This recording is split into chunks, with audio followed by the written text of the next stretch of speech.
Hey guys and girls, another video this morning. Going to address time and respect. The two things that I guess are important for both sides.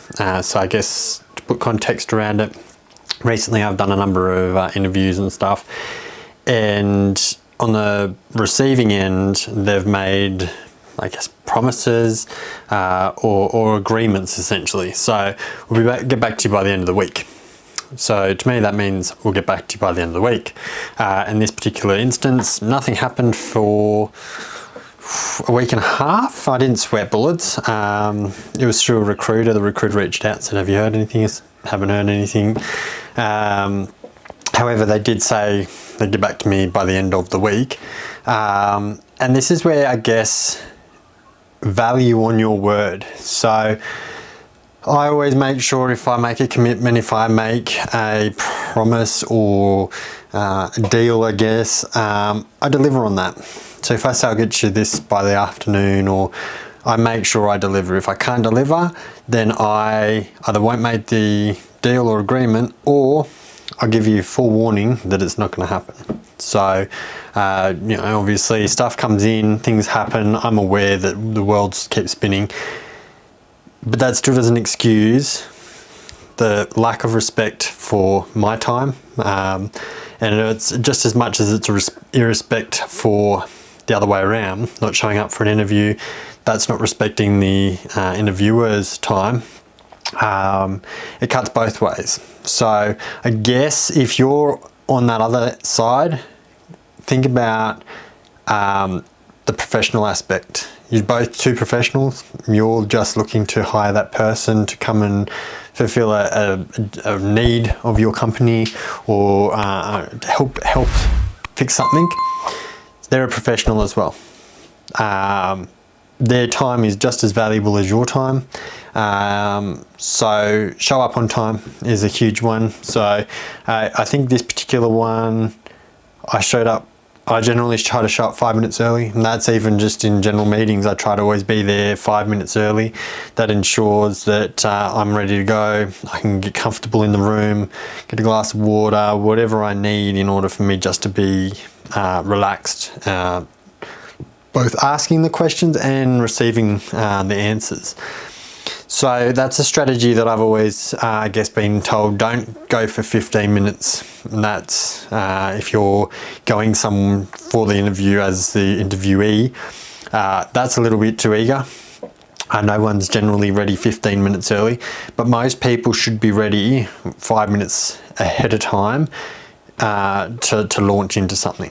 So yeah, all my meetings, I dial in 5 minutes early, because I guess I look at the flip side, and it's easy for me to get caught doing a task or something, and then I miss that 2 p.m. for instance, and then I go, I got to get into that meeting, and now it's 2:05. So I'm now 5 minutes late entering the meeting. Now, depending on the meeting, depending on the audience and whatnot, sometimes that's not an issue, but I don't use that excuse.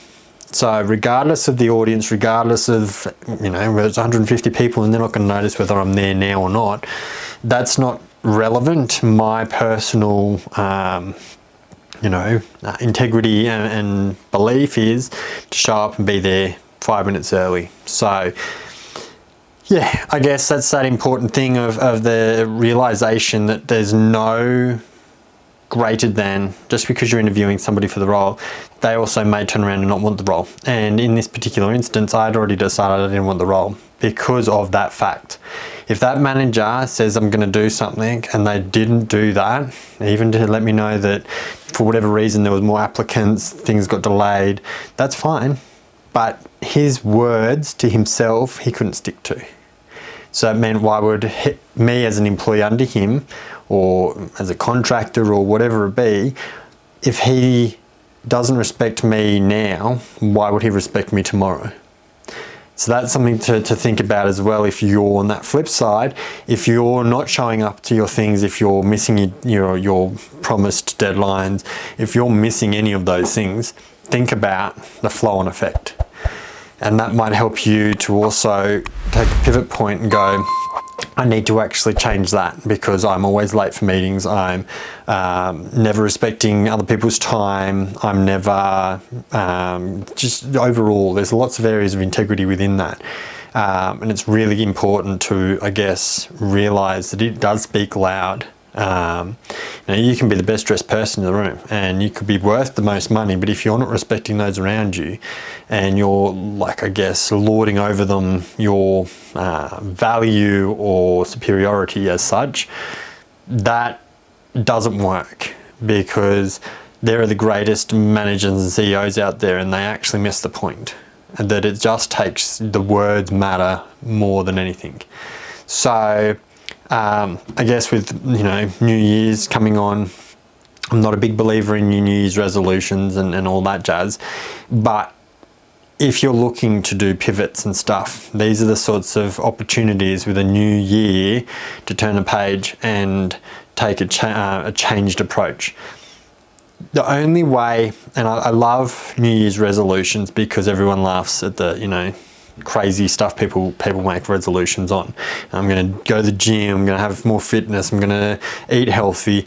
A lot of these ones, the reason they don't succeed is they don't have a measurable metric. So I want to grow my business by 25%. That's a measurable metric. But I want to grow my business to be profitable, or whatever it is. If there's no measurable metric in there, how are you going to measure success on that? So if you're going into the new year, I suggest thinking about these things. And the other one is the accountability factor. A lot of people don't actually get somebody to hold them to what they're going to do. So if it is that you're going to start, sticking to your word, following through and delivering, any of those sorts of things, get a professional coach. Don't get a friend, because generally speaking, friends will allow your tardy excuses. Oh, it's been a busy week, or life's just so busy at the moment, and they'll be like you, finding excuses. You need somebody who's actually going, it's not good enough. Just because you've had a busy week doesn't mean you drop the ball on delivering that report, or and like I said, life happens, but own that change. So pick up the phone and call that person back and say, hey, look, I know I was going to get this to you by the end of the week. Stuff's come up. I'm not going to be able to deliver it then. Look, I'm going to recommit as such to next Friday, or whatever it is. Give yourself a new deadline and try this time to stick to it. But by owning it and not just, I guess, fluffing over it, because more often than not, we just go, oh, they won't remember anyway. But there's a name now in my head, and I would never do business, because integrity. And they're the sorts of things that matter more than money, than whether he gave me the job or not. And that was the feedback I gave to the recruitment agency, was if they're passing feedback back, just like they passed feedback to myself, I said, integrity, straight there. We're talking about a professional institute. And if they can't stick to their word, I wouldn't want to work for them anyway. So think about that if you're setting up your New Year's resolutions, if you're thinking of how you'll launch into 2024. There's some ideas for you there. Thumbs up if you've enjoyed the video. Chuck some comments below if you've got other things that like you want, to voice. Things within the integrity arena, things that peeve you about people and their commitments and not delivering on. I'd love to hear from you as the audience.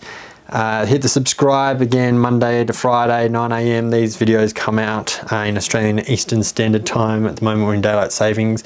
So yeah, if you've enjoyed it, thumbs up. Until the next video, you have a good day, and I'll see you tomorrow morning.